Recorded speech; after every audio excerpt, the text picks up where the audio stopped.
അതെ, ഇന്ന് ഞാൻ ഉണ്ടാക്കാൻ പോകുന്നത് ചക്കക്കുരു വെച്ച് നല്ലൊരു അച്ചാറാണ്. അപ്പോൾ ശടേന്ന് നമുക്ക് ചക്കക്കുരു അച്ചാർ റെഡിയാക്കാം. അപ്പോൾ അതിനായിട്ട് നമുക്ക് ചക്കക്കുരു നല്ല നീളത്തിലൊന്ന് അരിഞ്ഞെടുക്കണം. ഒരുപാടങ്ങ് ചെറുതാക്കേണ്ട. അപ്പോൾ എൻ്റെ കൊച്ചടുക്കള നിങ്ങളെല്ലാവരും ഒന്ന് സബ്സ്ക്രൈബ് ചെയ്യണം, ബെല്ലൈക്കൺ അമർത്തണം, കൂടെ ഒന്ന് ലൈക്കും ചെയ്യണം. അപ്പോൾ അതിനായിട്ട് നമുക്ക് നീളത്തിൽ അരിഞ്ഞു വെച്ചിരിക്കുന്ന നമ്മുടെ ചക്കക്കുരു നമുക്കൊരു സ്വല്പം ഉപ്പ് ചേർത്തൊന്ന് വേവിച്ചെടുക്കണം.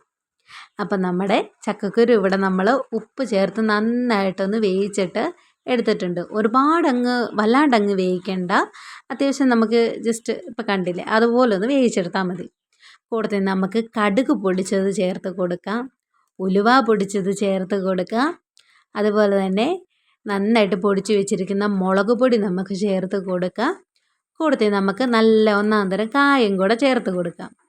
ഇനി നമ്മൾ വീട്ടിൽ തന്നെ ഉണ്ടാക്കിയ നല്ല ഒന്നാന്തരം വിനാഗിരിയും കൂടെ ചേർത്ത് നന്നായിട്ട് നമുക്കിതൊന്ന് മിക്സ് ചെയ്ത് വെക്കാം. നമ്മൾ ഉപ്പിട്ട് വേവിച്ചത് കൊണ്ടാണ് ഉപ്പ് നമ്മൾ ചേർക്കാത്തത്. അപ്പം നമ്മുടെ കൂട്ട് നന്നായിട്ട് റെഡി ആയിട്ടുണ്ട്. ഇനി ചട്ടി ചൂടാകുമ്പോൾ നമുക്ക് ഒരു സ്വല്പം ഇഞ്ചി ചേർത്ത് നമുക്കൊന്ന് മൂപ്പിക്കാം.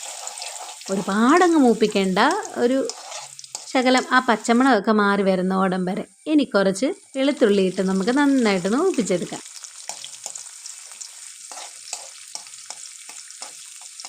നന്നായിട്ട് മൂത്ത് വരുമ്പോഴത്തേനും നമുക്കൊരു ശകലം കറിവേപ്പില കൂടി ചേർത്ത് കൊടുക്കാം. ഇതിനകത്ത് ഞാൻ വേറെ ഉലുവയോ കടുകോ ഒന്നും പൊട്ടിക്കുന്നില്ല. നമ്മൾ പൊടിച്ചത് ചേർത്ത് കൊടുത്തത് കൊണ്ടാണ് ഞാനത് ചേർത്ത് പൊട്ടിക്കാത്തത്.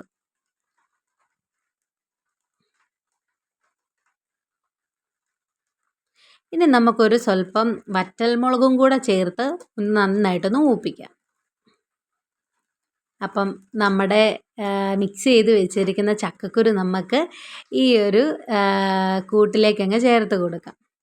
ചേർത്ത് കൊടുത്ത് നമുക്ക് നന്നായിട്ടൊന്ന് ഇളക്കിയെടുക്കാം. നമുക്ക് ഈ താളിച്ച താളിപ്പ് വേണമെങ്കിൽ ആ ചക്കക്കുരുവിലോട്ട് വേണമെങ്കിലും ചേർത്ത് കൊടുക്കാം. പക്ഷേ എനിക്കിഷ്ടം അത് ഒന്ന് ചട്ടിയിലേക്ക് തന്നെ ഇട്ട് നന്നായിട്ടൊന്ന് ഇളക്കി യോജിപ്പിച്ച് ഒരു കുറച്ച് നേരം ഒന്ന് ഇച്ചിരി ഒരു ആവിയൊക്കെ കയറി ഇറങ്ങുന്നത് അങ്ങനെ കഴിക്കാനാണ് എനിക്ക് താല്പര്യം. അപ്പം നമുക്ക് നന്നായിട്ടൊന്ന് ഇളക്കി കൊടുക്കാം. എണ്ണയൊക്കെ കുറവുണ്ടെങ്കിൽ ശകലം കൂടെ നമുക്ക് ചേർത്ത് കൊടുക്കാം. കണ്ടില്ലേ, ഇപ്പം അത്യാവശ്യം നന്നായിട്ട് നമ്മുടെ ചക്കക്കുരു അച്ചാർ എണ്ണയൊക്കെ തെളിഞ്ഞ് നല്ലതായിട്ട് വന്നിട്ടുണ്ട്.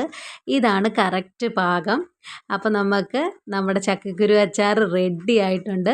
നിങ്ങളെല്ലാവരും ഒന്ന് ചെയ്ത് നോക്കണം. ഇതൊരു ന്യൂ റെസിപ്പി ആണെന്നാണ് എനിക്ക് തോന്നുന്നത്. എല്ലാവരും ട്രൈ ചെയ്ത് നോക്കണേ.